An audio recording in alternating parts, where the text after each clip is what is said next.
വിശുദ്ധ ലൂക്കോസിന് സുവിശേഷം 15-ാം അധ്യായം 11 മുതൽ വായിക്കാം. പിന്നെയും അവൻ പറഞ്ഞത്, ഒരു മനുഷ്യന് 2 പുത്രന്മാർ ഉണ്ടായിരുന്നു. അവരിൽ ഇളയവൻ അപ്പനോട്, അപ്പാ, വസ്തുവിൽ എനിക്ക് വരേണ്ടുന്ന പങ്ക് തരയണമേ എന്ന് പറഞ്ഞു. അവൻ അവർക്ക് മുതൽ ഭാഗത്ത് കൊടുത്തു. ഏറെ നാൾ കഴിയും മുമ്പ് ഇളയ മകൻ സകലവും സ്വരൂപിച്ച് ദൂരദേശത്തേക്ക് യാത്രയായി അവിടെ നടപ്പുകാരനായി ജീവിച്ച് വസ്തു നാനാവിധമാക്കി കളഞ്ഞു. എല്ലാം ചെലവഴിച്ച ശേഷം ആ ദേശത്ത് കഠിനക്ഷാമം ഉണ്ടായിട്ട് അവനെ മുട്ടുവന്നു തുടങ്ങി. അവൻ ആ ദേശത്തിലെ പൗരന്മാരിൽ ഒരുത്തിനെ ചെന്ന് ആശ്രയിച്ചു. അവനവനെ തന്റെ വയലിൽ പന്നികളെ മേയ്ക്കുവാൻ അയച്ചു. പന്നി തിന്നുന്നതായ വാളവര കൊണ്ട് വയറ് നിറയ്ക്കുവാൻ അവൻ ആഗ്രഹിച്ചുവെങ്കിലും ആരും അവനെ കൊടുത്തില്ല. അപ്പോൾ സുബോധം വന്നിട്ട് അവൻ, എൻ്റെ അപ്പൻ്റെ എത്ര കൂലിക്കാർ ഭക്ഷണം കഴിച്ച് ശേഷിപ്പിക്കുന്നു, ഞാനോ വിശപ്പ് കൊണ്ട് നശിച്ചു പോകുന്നു.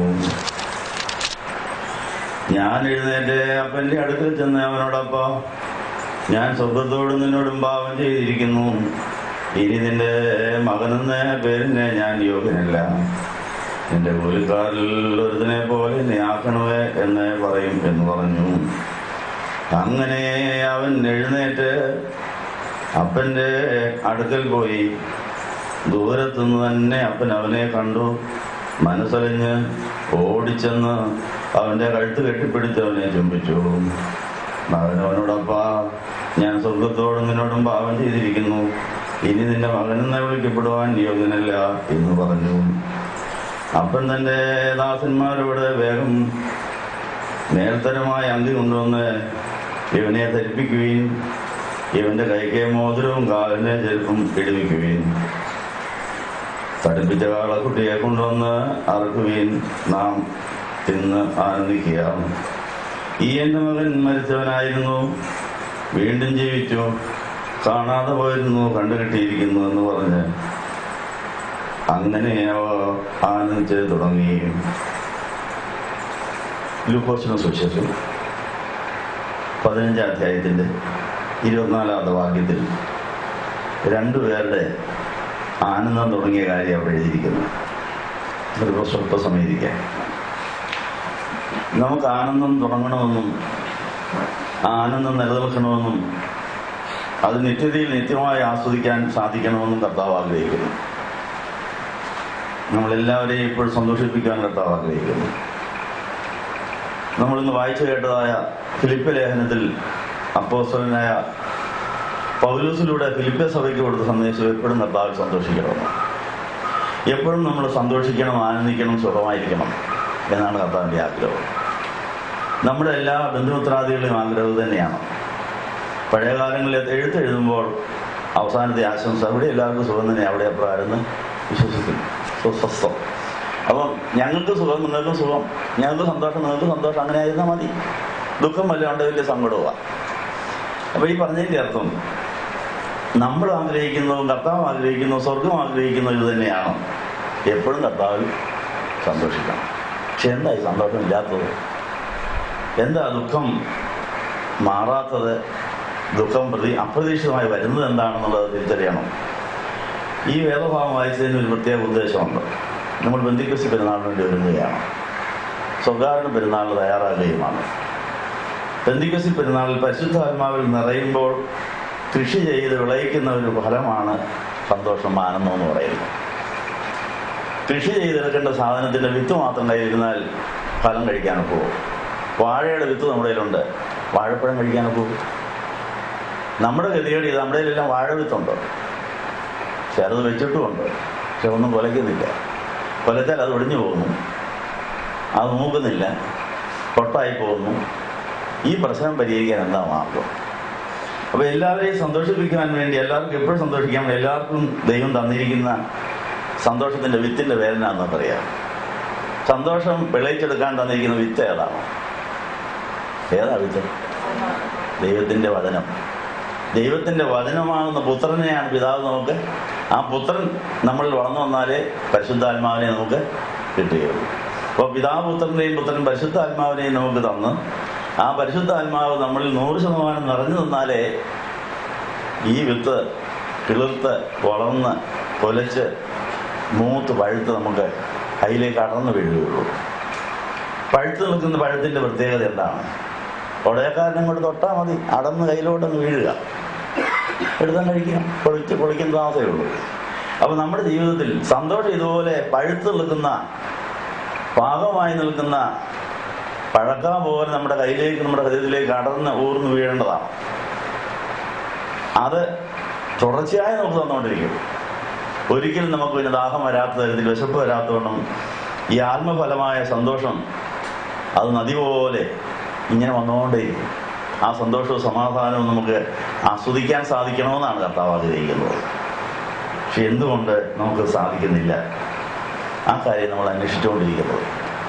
കഴിഞ്ഞ ദിവസം നമ്മൾ കണ്ടെത്തിയ ഒരു കാര്യം, ഈ പരിശുദ്ധാത്മാവിൻ്റെ നിറവ് നമുക്കുണ്ടാകാത്തതിൻ്റെ കാര്യം എന്താണ്? നിറഞ്ഞാൽ നിലനിൽക്കാത്തത് എന്താണ്?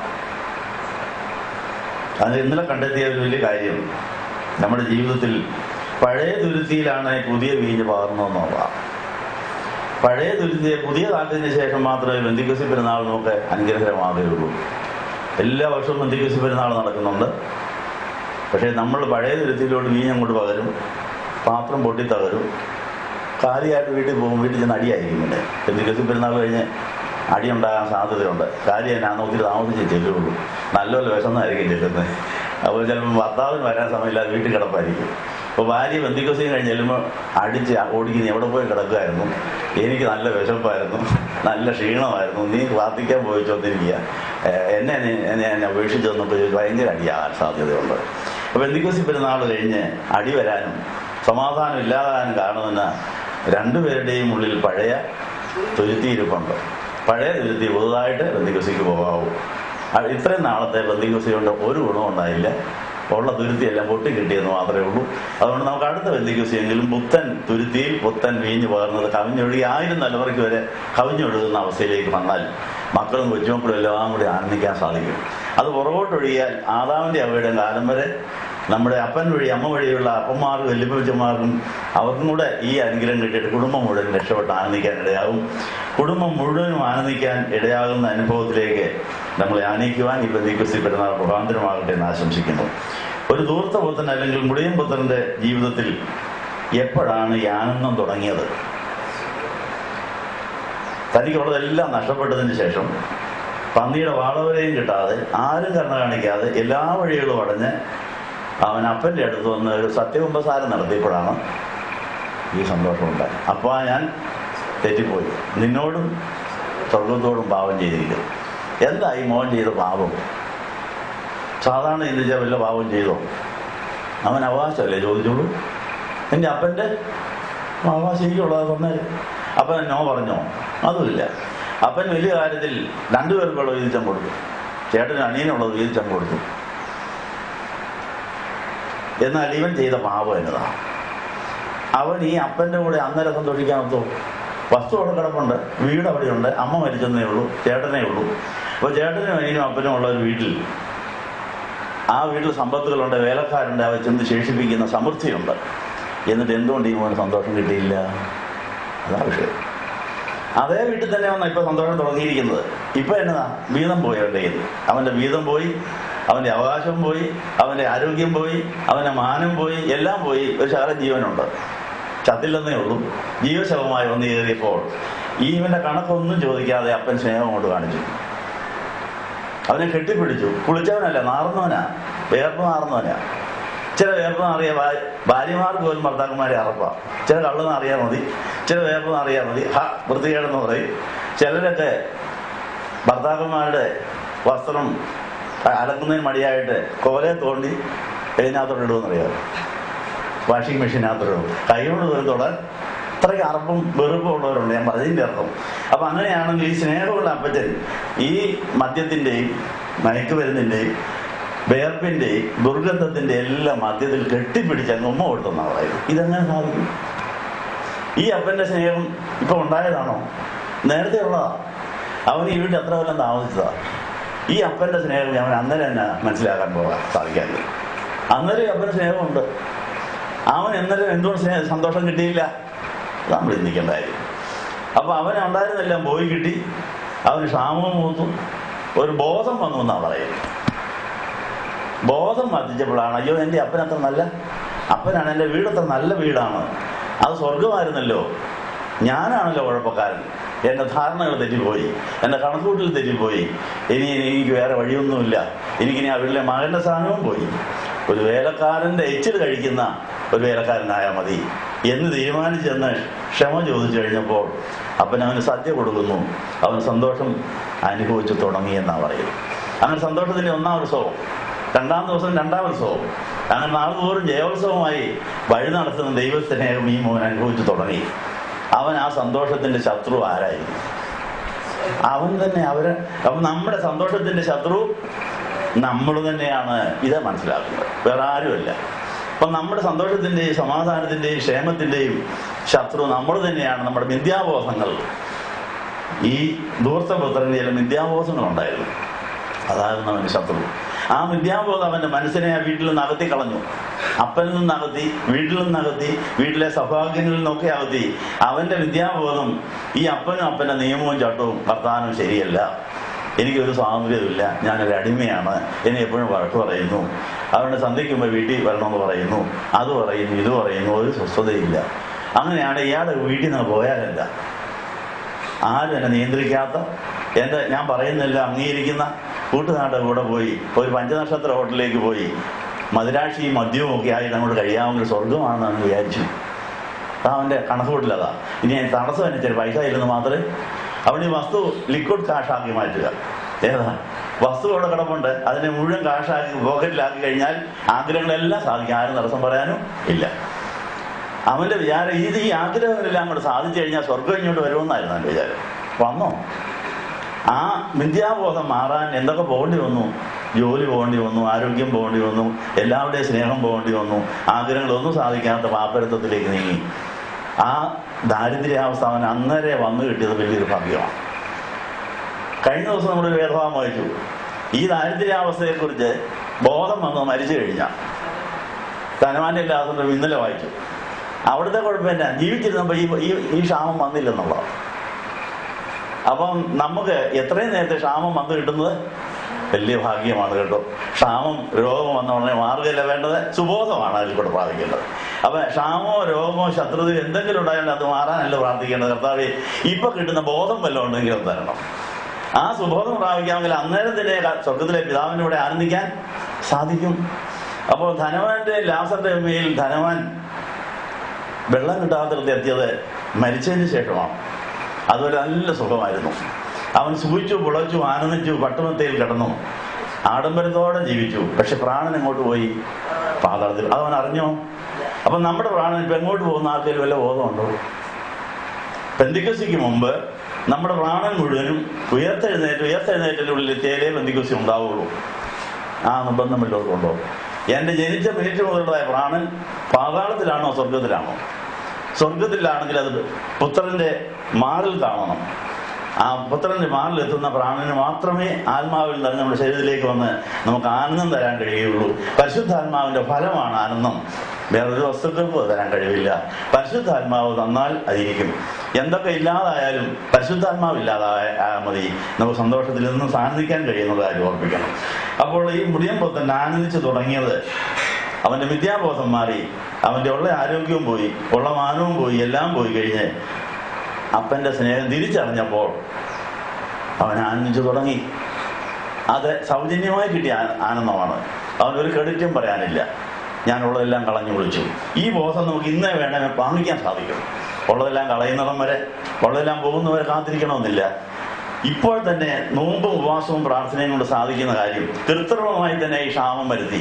എനിക്കൊന്നും വേണ്ട, എൻ്റെ കർത്താവ് മാത്രം മതി, കർത്താവ് തരുന്നത് മതി, തരുന്നിടത്തോളം മതി എന്ന് പറഞ്ഞ് കൃത്രിമമായി ക്ഷാമവും ദാരിദ്ര്യം ഉണ്ടാക്കാമെങ്കിൽ അവർക്കുള്ള അനുഭവമാണ്. ദരിദ്രരായിരിക്കുന്നവർ ഭാഗ്യവാന്മാർ, അവർക്ക് സ്വർഗരാജ്യം അവിടെ. അപ്പൊ സ്വർഗരാജ്യത്തിന് തടസ്സം നിൽക്കുന്ന നമ്മുടെ സമ്പത്തുകളാണ്. നമ്മൾ ദൈവത്തെ കളഞ്ഞ് ആരോഗ്യമോ എന്തിനേക്കോ ആശ്രയിച്ചു വയ്ക്കും. അതാണ് നമ്മുടെ ഏറ്റവും വലിയ ശത്രു. എനിക്ക് ദൈവമല്ലാതെ വേറൊന്നും വേണ്ട, ദൈവം തരുന്നത് മതി, ധർമ്മം മതി എന്ന് പറഞ്ഞ് അങ്ങനത്തെ ഒരു ദാരിദ്ര്യാവസ്ഥ വിളിച്ചു വരുത്താമെങ്കിൽ നമുക്ക് ഇപ്പോഴേ തന്നെ ആനന്ദിച്ച് ഈ മുടിയമ്പത്തിന്റെ ആനന്ദം എപ്പോഴാണ് തുടങ്ങിയത്? ക്ഷാമം മൂത്തപ്പോഴാണ്. ക്ഷാമം 100%, ദാരിദ്ര്യം 100%, വല്ലതും ഉണ്ടോ? പോകും, ഒന്നുമില്ല, എല്ലാം പൂജ്യം. അപ്പോഴാണ് ആനന്ദിച്ച്. അപ്പൊ നമ്മുടെ ആനന്ദത്തിന്റെ തടസ്സം നമ്മളുടെ തന്നെ എന്തൊക്കെ നമ്മുടെ കയ്യിലുണ്ട്, എന്തൊക്കെ അതിലെ പ്രതീക്ഷകളുണ്ട്, അതെല്ലാം ക്ഷാമം വരുന്നതിന് മുമ്പ് തന്നെ ഇപ്പം ദൈവത്തിലേക്ക് വെച്ചിട്ട് ആരാധനയെന്ന് പറയുന്നതാണ്. അബ്രഹാം തനിക്ക് പ്രിയപ്പെട്ട ഇസ്ഹാഖായിരുന്ന ഏറ്റവും വലിയ സമ്പത്ത് അതിനെ ബലിയെടുത്തോട് വെച്ചു കൊടുക്കും. ഇനി അബ്രഹാം വല്ലതും ഉണ്ടോ? ഒന്നുമില്ല. ഭാര്യയെ വീട്ടിൽ കളഞ്ഞിട്ട് വന്നു. ഭാര്യ അവിടെ എത്തിയിട്ടുണ്ട്. മോനെ ഇവിടെ കൊണ്ട് വെച്ചു. ഇനി ദൈവം തന്നെയാണ് എൻ്റെ സമ്പത്ത്, ദൈവം തന്നെയാണ് എൻ്റെ സകലം എന്ന് പറഞ്ഞ് തിരികെ കിട്ടുമെന്ന് വിചാരിച്ചല്ല ബലിയെടുത്തെ വെച്ചത്. ആത്മാർത്ഥതയോടെ വെച്ചതുകൊണ്ട് എന്ത് സംഭവിച്ചു? ഈ മോനെ തന്നെ ഉയർത്തെഴുന്നേറ്റവനെ തിരികെ കിട്ടി. അവനാണ് 100 മേനി വിളവുണ്ടാക്കി മാതൃകാ ജീവിതം നയിച്ച ഇസ്ഹാഖ് എന്ന് പറയുന്നയാള്. ആ ഇസ്ഹാഖിനെ പോലെ ആകണമെങ്കിൽ എത്രയും നേരം ക്ഷാമം വിളിച്ചു വരുത്തുക, എത്രയും നേരത്തെ ദാരിദ്ര്യം വിളിച്ചു വരുത്തുക. ദൈവമല്ലാത്ത വേറൊന്നും സമ്പത്ത് എനിക്ക് വേണ്ട, ദൈവത്തെ മാത്രം മതി എന്ന് പറയുന്നവരാണ് ഏറ്റവും വലിയ ദരിദ്രം. അത് ഏറ്റുവാങ്ങുവാൻ ആഗ്രഹിക്കുന്നവർക്ക് എഴുന്നേൽക്കാം. അവർക്ക് വേണ്ടി ഇന്നത്തെ വിശുദ്ധ കുർബാന നടത്തുകയാണ്. നിങ്ങൾക്ക് എല്ലാവർക്കും സമൃദ്ധി ഉണ്ടായിരിക്കട്ടെ. പ്രമാണം പുതുക്കുന്നതായി സമയം നമുക്ക് പിതാവിലും പുത്രനുള്ളതായ വിശ്വാസം പുതുക്കിയിരിക്കുന്നത് പരിശുദ്ധാത്മാവിനെ ധാരാളമായി നമുക്ക് ലഭിക്കാൻ വേണ്ടിയാണ്. ധാരാളമായ പരിശുദ്ധാത്മാവിന് ഇരിക്കുവാൻ നമ്മുടെ പ്രാണൻ മുഴുവനും ആവശ്യമാണ്. എല്ലാ ദിവസത്തെയും പ്രാണൻ പരിശുദ്ധാത്മാവിന് ഇരിക്കാനുള്ള അറകളാണ്. ഈ അറകളിൽ നിറഞ്ഞു കവിയുന്നതാണ് ശരീരത്തിലേക്ക് വരുന്നത്. അപ്പോൾ നമ്മുടെ ഓരോ ദിവസത്തെയും പ്രാണൻ പരിശുദ്ധാത്മാവിനെ സൂക്ഷിച്ചു വയ്ക്കുവാനുള്ള അറകളാണ്. അത് ബാറ്ററിയുടെ ഭാഷയിൽ പറഞ്ഞാൽ ശക്തി സംഭരിച്ചു വെക്കുന്ന ഒരു അറയാണ് ബാറ്ററി എന്ന് പറയുന്നത്. ഓരോ ബാറ്ററിക്കകത്ത് ശക്തി നിറച്ചു വെച്ചിരിക്കുന്നു. ബാറ്ററിയുടെ എണ്ണം കൂടുന്നതനുസരിച്ച് അതിൻ്റെ പവർ വർദ്ധിക്കുകയാണ്. അങ്ങനെ ആ പവർ കൊണ്ട് മാത്രം ഓടുന്ന അനേക മെഷീൻസ് ഉണ്ടെന്നുള്ള കാര്യം നമുക്ക് എല്ലാവർക്കും അറിയാം. നമ്മുടെ എല്ലാ ദിവസത്തെയും പ്രാണൻ ഓരോ ബാറ്ററിയാണ്. ആ ബാറ്ററി ചാർജ് ഇല്ലാതായി കഴിയുമ്പോൾ പിന്നെ ഒന്നിനും കൊള്ളാതായിത്തീരും. അതിനകത്ത് ദൈവത്തിൻ്റെ ശക്തി കയറാമെങ്കിൽ ദൈവത്തിൻ്റെ വേല ചെയ്യാം. പിശാചിൻ്റെ ശക്തി കയറിയാൽ നമ്മൾ ചെയ്യുന്ന അശുദ്ധ പ്രവൃത്തികളായിരിക്കും. അങ്ങനെ നമ്മുടെ പ്രാണനകത്ത് ദൈവത്തിൻ്റെ ശക്തിയോ പിശാചിൻ്റെ ശക്തിയോ കയറാനുള്ള 2 സാധ്യത കിടപ്പുണ്ട്. നമ്മുടെ ദേഹിയുടെ മണ്ഡലത്തിൽ പിശാചിൻ്റെ ശക്തി കയറിക്കഴിഞ്ഞാൽ നമുക്ക് അശുദ്ധമായ കാര്യങ്ങളോടായിരിക്കും താല്പര്യം, വിശുദ്ധമായ കാര്യങ്ങളോട് മഹാവെറുപ്പായിരിക്കും. അങ്ങനെ നമ്മൾ പാപം ചെയ്ത് മരണത്തിൽ നിന്ന് മരണത്തിലേക്ക് പോയിക്കൊണ്ടിരിക്കും. അതുകൊണ്ട് പഴയ തുരുത്തി എന്ന് പറയുന്നത് സ്വയത്തിൽ ആശ്രയിച്ച് സ്വയത്തിൻ്റെ ഇഷ്ടപ്രകാരം ജീവിച്ച് ധനവാനായ മനുഷ്യൻ പൊളച്ച് സുഖിച്ച് ആഡംബരത്തോടെ കഴിഞ്ഞപ്പോൾ തൻ്റെ പ്രാണൻ മുഴുവൻ പാതാളത്തിലേക്ക് പോയി. തൻ്റെ പ്രാണനകത്ത് മുഴുവൻ അശുദ്ധാത്മാവുകൾ കയറിയിരിക്കുകയായിരുന്നു. മരണമാണ് തന്നെ ഭരിച്ചുകൊണ്ടിരുന്നത്. പക്ഷെ ശരീരം മരിച്ചു കഴിഞ്ഞപ്പോൾ ആ വിവരം മനസ്സിലായെന്ന് മാത്രം. ധ്യാനത്തിൽ കൂടെയും പ്രാർത്ഥനയിൽ കൂടെയും മരിക്കുന്നതിന് മുമ്പ് തന്നെ നമ്മുടെ മരിച്ച വശത്തെ നമുക്ക് കണ്ടെത്തിയിട്ട് നമുക്ക് ആ മരിച്ച വശത്തെ ഉയർത്തെഴുന്നേൽപ്പിച്ച് യേശുവിനെ അവിടെ ഇരുത്തി പരിശുദ്ധാത്മാവിൻ്റെ വീര്യം നിറഞ്ഞ ബാറ്ററികളായിട്ട് മാറാൻ സാധിക്കും. നമ്മുടെ എല്ലാ ദിവസത്തെയും പ്രാണൻ ചാർജുള്ള ബാറ്ററി ആകാമെങ്കിൽ വൻ കാര്യങ്ങൾ, വലിയ അത്ഭുതം പ്രവർത്തിക്കുന്ന വലിയ മെഷീനായിട്ട് മാറും. നമ്മുടെ വോൾട്ടേജ് കൂടിക്കൊണ്ടേയിരിക്കും. അങ്ങോട്ട് നന്മയാൽ തിന്മയെ ജയിക്കുന്ന യുദ്ധത്തിൽ പിശാചിനെ തലതേർക്കണമെങ്കിൽ, അവൻ്റെ അശുദ്ധി മാറണമെങ്കിൽ, അവൻ്റെ ബന്ധനങ്ങൾ അഴിക്കണമെങ്കിൽ നമ്മുടെ ബാറ്ററിക്ക് നല്ല ചാർജ് ഉണ്ടായിരിക്കണം. പക്ഷേ നമ്മുടെ നിർഭാഗ്യവശാൽ നമ്മുടെ ബാറ്ററിയിൽ ഭൂരിഭാഗം ബാറ്ററിയും പിശാചിൻ്റെ ഇല്ല. അത് അവൻ്റെ അശുദ്ധ ശക്തി ചേർത്ത് വെച്ചിരിക്കുക. അത് നമ്മുടെ അകത്തുകൊണ്ട് വെച്ചാൽ ഈ പാപമൊക്കെ ചെയ്യിപ്പിക്കുന്നത്. അതുകൊണ്ട് ആ വലിയ ഗതികേട് മാറിയിട്ട് എത്രയും വേഗം പിശാചിൻ്റെ ബാറ്ററി എല്ലാം തിരിച്ചു വാങ്ങിച്ച് അതിനെ നിർവീര്യമാക്കി, അതിനെ പിശാചിൻ്റെ വീര്യം നിർവീര്യമാക്കിയിട്ട് ദൈവത്തിൻ്റെ വീര്യം കയറ്റാൻ സാധിക്കുകയുള്ളൂ. അതിന് പ്രത്യേകം യേശുവിൻ്റെ രക്തവും ആത്മാവും ഒക്കെ ഉണ്ടെങ്കിൽ അത് നടക്കുകയുള്ളൂ എന്നുള്ള ആരും ഓർപ്പിക്കുന്നു. ഈ വരാൻ പോകുന്ന പെന്തിക്കോസ്തിക്ക് മുമ്പുള്ള, വരാൻ പോകുന്ന സ്വർഗ്ഗാരോഹണ പെരുന്നാളിന് മുമ്പുള്ള കാലം എത്ര ദിവസത്തെ പ്രാണൻ പിശാചിൻ്റെ അശുദ്ധമായ ശക്തി നിറഞ്ഞിരിക്കുന്നു. അത് പഴയ വീഞ്ഞും പഴയ തുരുത്തിയുമാണ്. ആ പഴയ വീഞ്ഞിരിക്കുന്ന പഴയ തുരുത്തിയിലെ ആ ശക്തി കൊണ്ടാണ് നമ്മളിപ്പോൾ ജീവിക്കുന്നത്. നമുക്ക് അതിനകത്ത് നല്ല രസവുമാണ്. അതുകൊണ്ടാണ് നമുക്ക് ആത്മാവിനെ കിട്ടിയായിരിക്കാത്തത്. അതുകൊണ്ടാണ് പഴയത് കുടിച്ചിട്ട് ഉടനെ പുതിയത് ആഗ്രഹിക്കുന്നില്ല എന്ന് പറയുന്നൊരു കാര്യം. ലൂക്കോസ് സുവിശേഷം 5-ാം അധ്യായത്തിൽ പുതുവീഞ്ഞ് പുതുതുരുത്തിയിൽ അത്രേ വെക്കേണ്ടെന്ന് പറഞ്ഞിട്ട് പഴയത് കുടിച്ചിട്ട് ആരും പുതിയത് ഉടനെ ആഗ്രഹിക്കുന്നില്ല, പഴയത് ഏറെ നല്ലതെന്ന് പറയും. നമ്മുടെ സ്ഥിതി അതാണ്. മുടിയൻപുത്രന് പഴയതായിരുന്നു ഇഷ്ടം. അവൻ കുടിച്ച് ഉള്ളതെല്ലാം തീർന്നു കഴിഞ്ഞപ്പോൾ അവന് ബോധം വന്നു, അയ്യോ അതുകൊണ്ട് യാതൊരു ഗുണവും ഉണ്ടായില്ലെന്ന്. അവൻ കാലിയായി വന്നുകൊണ്ടാണ് പുതിയ സന്തോഷത്തിന്റെ വീഞ്ഞ് അങ്ങോട്ട് കയറാൻ തുടങ്ങിയത്. ആ വീട്ടിലെ ആ സന്തോഷത്തിന്റെ സ്നേഹവിരുന്നിൽ പുതിയ വീഞ്ഞിന്റെ ലഹരി ഉണ്ടായിരുന്നു. അത് ആ സ്നേഹമാണ്. ദുർഗന്ധം വമിക്കുന്ന മോനാണേലും അവൻ എൻ്റെ മകനാണ്, അവനെ വീണ്ടെടുക്കണമെന്ന് ചുമലയാണെന്ന് അതിനെ കെട്ടിപ്പിടിച്ചത് അതുകൊണ്ടാണ്. അപ്പം ദൈവസ്നേഹത്തിന് മാത്രമേ ദുർഗന്ധത്തിലും സ്നേഹം കൊടുക്കാൻ സാധിക്കുള്ളൂ. നമ്മുടെ സ്നേഹം ദൈവത്തിൻ്റെ സ്നേഹമാണോ പിശാചിൻ്റെ സ്നേഹമാണോ എന്ന് അറിയാനുള്ള ലക്ഷണവും അതാണ്. മലമൂത്ര വിസർജനത്തിൽ കുളിച്ചു കിടക്കുന്ന ഭാര്യയോ മക്കളെയോ ഭർത്താവിനെയോ ആരെങ്കിലും നമുക്ക് ശുശ്രൂഷിക്കാൻ തോന്നുന്നില്ല, അവരെ ഇട്ട് ജോടി പോവുകയാണെങ്കിൽ അവരുടെ ഉള്ളിൽ പിശാചുണ്ടെന്നാണ് അതിൻ്റെ അർത്ഥം. ദൈവാത്മാവുള്ളവർക്ക് മാത്രമേ ദുർഗന്ധത്തെയും വ്രണത്തെയും അശുദ്ധിയെയും ബലഹീനതകളെയും ഒക്കെ സഹിച്ചുകൊണ്ട് സ്നേഹിക്കാനൊക്കെ ഉള്ളൂ. അങ്ങനത്തെ സ്നേഹം കൊണ്ടേ കുടുംബജീവിതം നിലനിൽക്കുള്ളൂ. സന്യാസ ജീവിതവും അങ്ങനെ നിലനിൽക്കുള്ളൂ. സന്യാസ ജീവിതമായാലും കുടുംബജീവിതമായാലും സ്നേഹം കൊടുത്ത് സ്നേഹം വാങ്ങിക്കണമെങ്കിൽ നമ്മുടെ ഉള്ളിൽ പരിശുദ്ധാത്മാവിൻ്റെ അറയായി നമ്മുടെ പ്രാണൻ മാറിയില്ലെങ്കിൽ നമ്മൾ ആഗ്രഹിക്കുന്ന ആരോഗ്യമോ ആഗ്രഹിക്കുന്ന സ്നേഹമോ കിട്ടാതെ വിട്ടേച്ച് പോകുന്നു, ഉപേക്ഷിക്കുന്ന അനുഭവം വരുമെന്നുള്ള കാര്യം നമുക്ക് എല്ലാവർക്കും പരിചയമുള്ള കാര്യമാണ്. അതുകൊണ്ട് വരാൻ പോകുന്ന നമ്മുടെ പെന്തക്കോസ്ത് പെരുന്നാൾ നമ്മുടെ പ്രാണൻ മുഴുവനും പരിശുദ്ധാത്മാവിന് പുതിയ കുഞ്ഞുകൊണ്ട് നടത്തുന്ന പുതിയ തുരുത്തികളാക്കുവാൻ വേണ്ടി എല്ലാ ദിവസത്തെയും പ്രാണന ഓരോ കൊച്ചു കൊച്ചു തുരുത്തികളാണ്. ആ കൊച്ചു കൊച്ചു തുരുത്തികളെല്ലാം കൂടി ചേർന്ന വലിയൊരു പാത്രം, വലിയൊരു സംഭരണിയായി മാറും. അത്രയും ശക്തി ഉണ്ടെങ്കിലേ നമുക്ക് ഈ ലോകത്തിൽ യേശു വരുമ്പോൾ പറക്കാനൊക്കെ ഉള്ളൂ. വലിയ ജംബോ ജെറ്റ് വിമാനം 4 എഞ്ചിൻ വെച്ചങ്ങോട്ട് കത്തിച്ചിട്ടാണ് 100 കണക്കിന് പേരെ 500 പേരെയും കൊണ്ട് അവിടെ പെട്ടിയുമായിട്ട് മുകളിലോട്ട് പോകുന്നത്. അത്രയും ഇന്ധനം കത്തിച്ചിട്ടാണ്.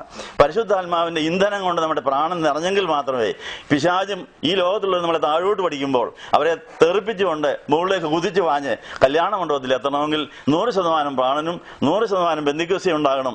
അതിന് വിരോധമായി നിൽക്കുന്ന പഴയ തുരുത്തിയോടുള്ളതായ നമ്മുടെ പ്രേമം, പഴയ തുരുത്തിയോടുള്ളതായ നമ്മുടെ അതിന് താങ്ങികൾ, അതിന് ഇവയ്ക്കെല്ലാം പരിഹാരം കിട്ടണം. അതിനുവേണ്ടി പരിശുദ്ധാത്മാവിനെ ഇപ്പോൾ ഒന്നുകൂടെ നമ്മൾ അതിൽ വിശ്വസിക്കുന്നു. പരിശുദ്ധാത്മാവെ നിന്റെ കുടിയിരിപ്പിന്റെ ഭവനമായി മാറ്റണം, അതിന് തടസ്സമായി നിൽക്കുന്ന അശുദ്ധാത്മാവിന്റെ അവകാശം തീർക്കണമെന്ന് പറഞ്ഞ് ഇപ്പോൾ യാചിക്കാൻ പോവുകയാണ്.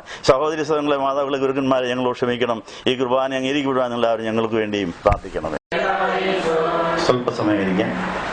പെന്തക്കോസ്ത് പെരുന്നാളിന് മുമ്പുള്ള സുപ്രഭാത പെരുന്നാളിന് ഒരുങ്ങുന്ന ഈ സമയത്ത് എങ്ങനെയാണ് നമ്മൾ നമ്മുടെ പഴയ ദുരിതയെ പുതിയ ദുരിതയാക്കുന്നത്?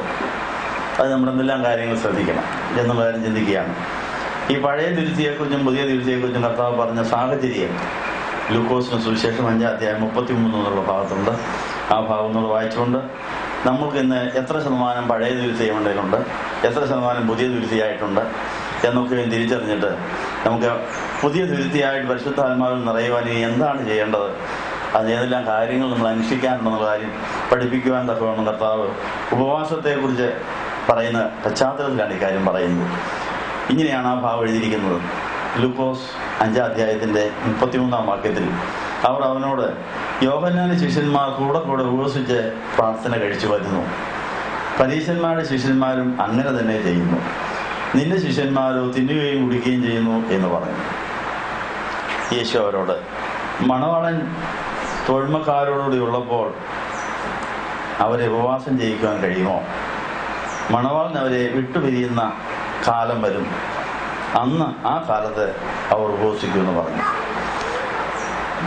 അപ്പോസ്തലന്മാരെ കുറിച്ചുണ്ടായിരുന്ന പരാതിയാണ് അവർ ഉപവാസമില്ലാത്തവരാണ്. കർത്താവ് പറഞ്ഞു, ഇപ്പോൾ അവരുടെ മണവാളന്റെ കൂടെയാണ്, ഇപ്പോൾ ഉപവസിക്കേണ്ട കാര്യമില്ല.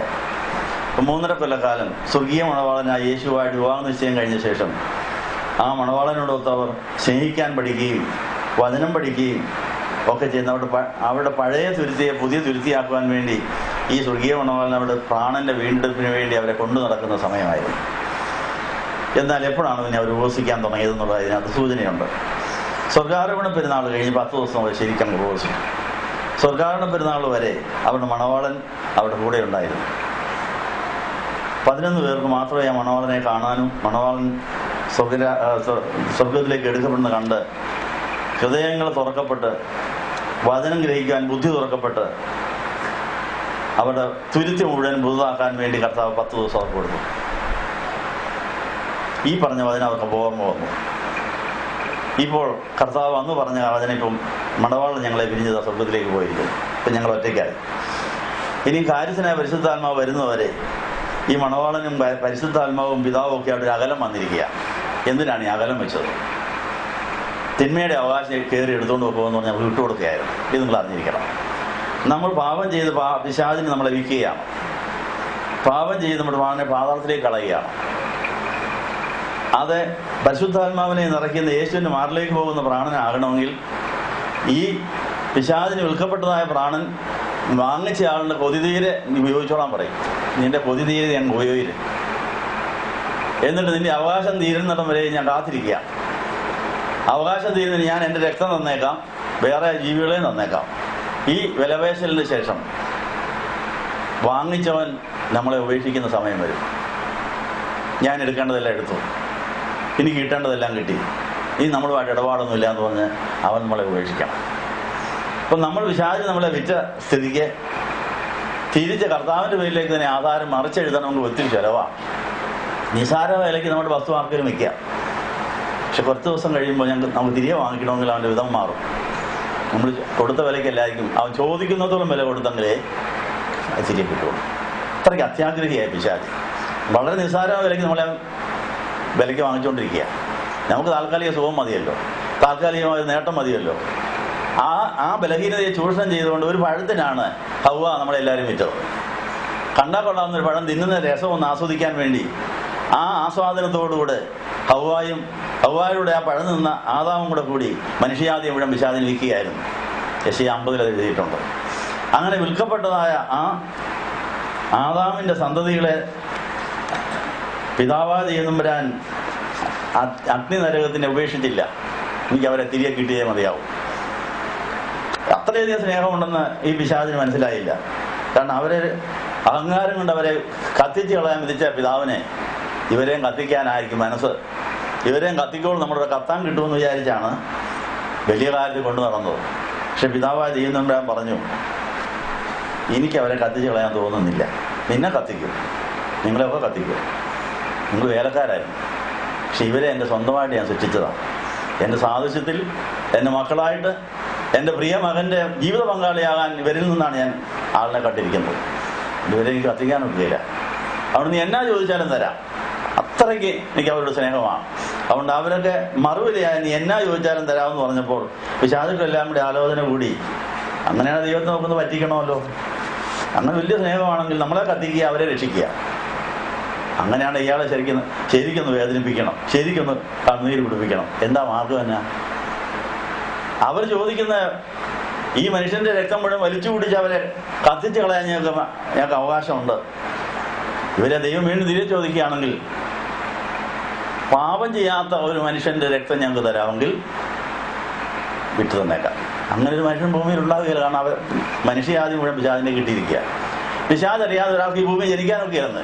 ഗർഭത്തിൽ തന്നെ പിശാച് നമ്മുടെ ഒരു അവകാശം കിട്ടും. അതുകൊണ്ടാണ് പാവത്തിൽ എൻ്റെ അമ്മ എന്നെ ഗർഭം തെരഞ്ഞെടുക്കുന്നത്. അപ്പം സ്ത്രീവൃക്ഷം എന്നോ അവൻ കൈക്കലാക്കി. അവനാണ് അത് ആദ്യമായി കൈവശപ്പെടുത്തത്. ദൈവം അനുവദിക്കുന്നതിന് മുമ്പേ കയറിയെടുത്തു. അതോടുകൂടി സ്ത്രീവൃക്ഷബന്ധം ശപിക്കപ്പെട്ടതായി തീർന്നു. ആര് സ്ത്രീവൃക്ഷബന്ധത്തിൽ ഏർപ്പെട്ടാലും അവർ ശപിക്കപ്പെട്ടവരായി മാറുകയാണ്.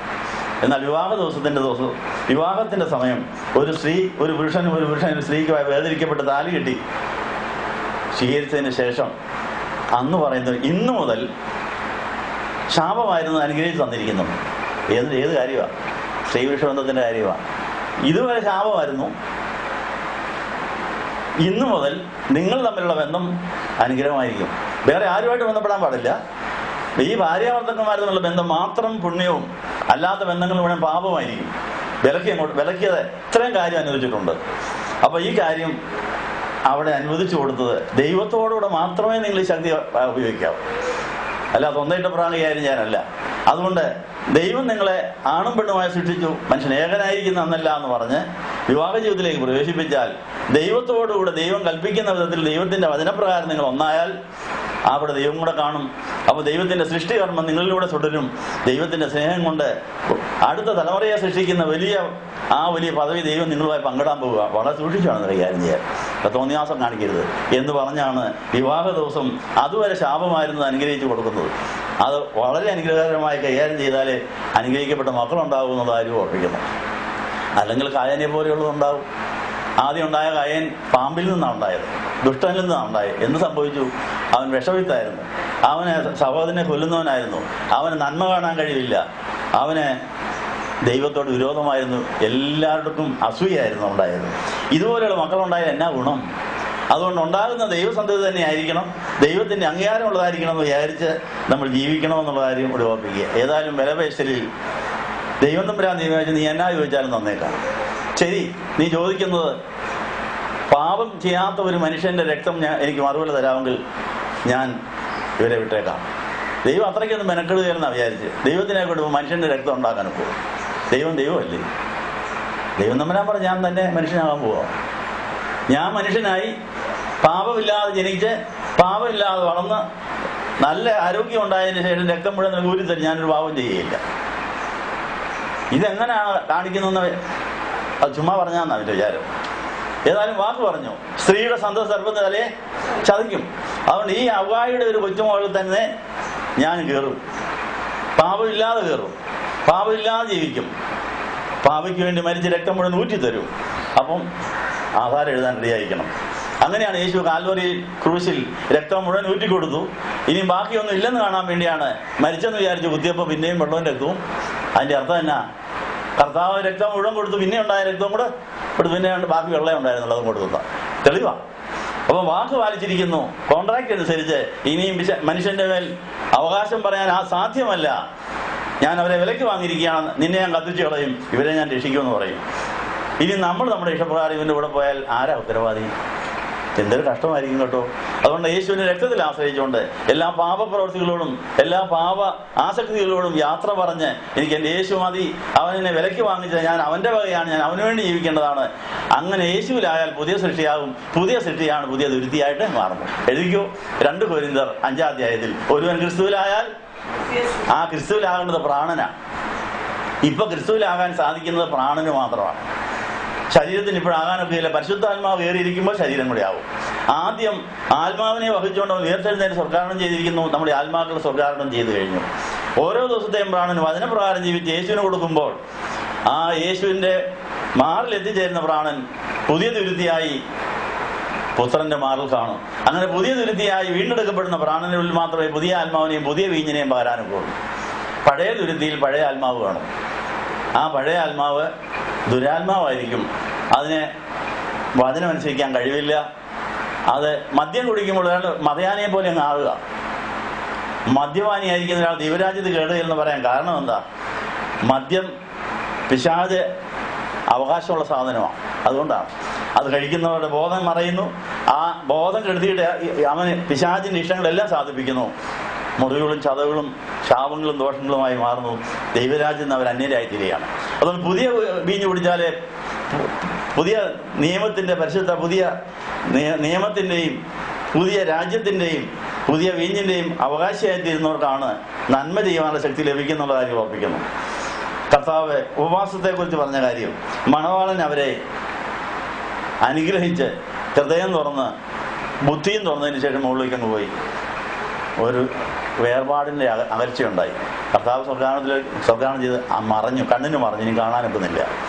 പിതാവ് ഇവർക്ക് പുതിയ ആത്മാവിനെ കൊടുക്കാൻ വേണ്ടി ഇവരുടെ മേൽ അവകാശം തീരാൻ വേണ്ടി എല്ലാവർക്കും നോട്ടീസ് കൊടുത്തു.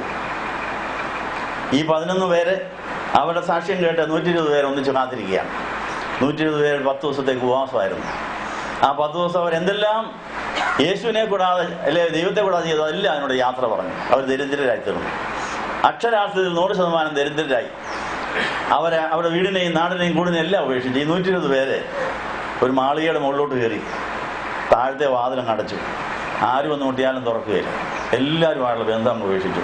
ദൈവം മാത്രം മതി, ആരുമായിട്ടും ബന്ധമില്ല, ദൈവം മാത്രം. അങ്ങനെ 100% അവര് ദൈവത്തിന്റെ വകയായി, അവര് പൂർണ്ണമായി ദരിദ്രരായി. അവർ ദൈവത്തിൽ മാത്രം ആശ്രയിച്ചു. അവർ സ്വർഗ്ഗരാജ്യം അവരുടേത് ആയിത്തീർന്നു. കർത്താവിന്റെ ഗിരിപ്രഭാഷണം അപ്പോഴാണ് അന്യർത്ഥമായത്. അപ്പൊ ഈ 10 ദിവസത്തെ ഉപവാസം എന്ന് പറയുന്ന ആഹാരം മാത്രമല്ല, അവർ എന്തിനെല്ലാം ഏറ്റവും അധികം സ്നേഹിച്ചു അതിനെ വേണ്ടാന്ന് വെച്ചാൽ ഉപവാസം എന്ന് പറയും. ഉപവാസം എന്ന് പറയുന്നത് ഏറ്റവും പ്രിയപ്പെട്ടതിനെ ഉപേക്ഷിച്ചതിന് ശേഷം കർത്താവിനോട് വസിക്കുന്ന അനുഭവം. ഉപവാസം എന്ന് പറഞ്ഞതിന്റെ അർത്ഥം എല്ലാ ദൈവത്തോടുകൂടെ വസിക്കുന്നതിന് തടസ്സമായി നിൽക്കുന്ന കാര്യങ്ങളെ മാറ്റിവെച്ചിട്ട് എനിക്കിനി ദൈവം മാത്രം മതി എന്ന് പറയുന്നതാണ് ഉപവാസം. അങ്ങനെ എന്തെല്ലാം കാര്യങ്ങൾ ഉപവസിക്കണം.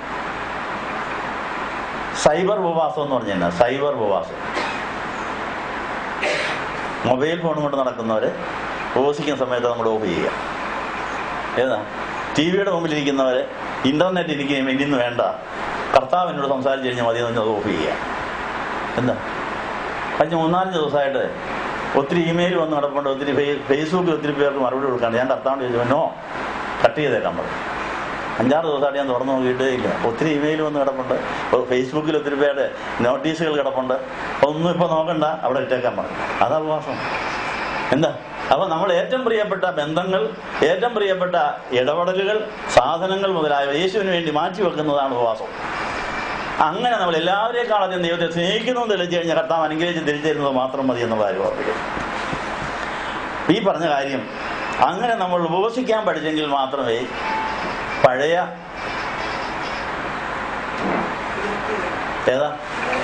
പഴയ ദുരിതയെ പുതുതാക്കാൻ സാധിക്കുള്ളൂ പറഞ്ഞതിന്റെ അർത്ഥം.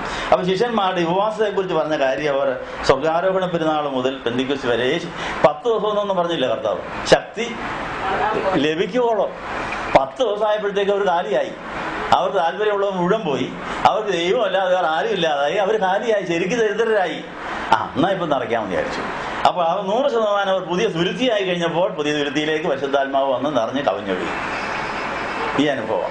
അപ്പൊ ഇങ്ങനെ നമ്മൾ ദൈവസന്നിധിയിൽ ഇരിക്കുമ്പോൾ പലതും വേണ്ടാന്ന് വെക്കേണ്ടി വരും, പലതിനോട് നോ പറയേണ്ടി വരും. അതാണ് ഉപവാസം എന്ന് പറയുന്നത്.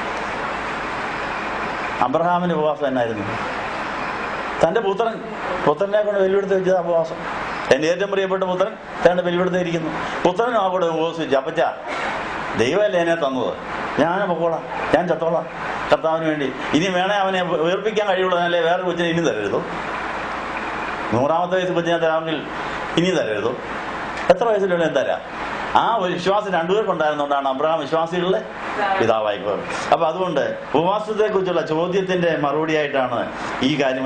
ഒരു ഭൂമി അവരോട് പറഞ്ഞു, ആരും കോടി തുണിക്കണ്ടം കീറിയെടുത്ത് പഴയ വസ്ത്രത്തോട് ചേർത്ത് തുന്നുമാറില്ല. തുന്നിയാലോ പുതിയത് കീറുകയും പഴയ കണ്ടം പുതിയതിനോട് ചേരാതിരിക്കുകയും ചെയ്യും. പുതിയ കണ്ടം പഴയതിനോട് ചേരാതിരിക്കുകയും ചെയ്യും.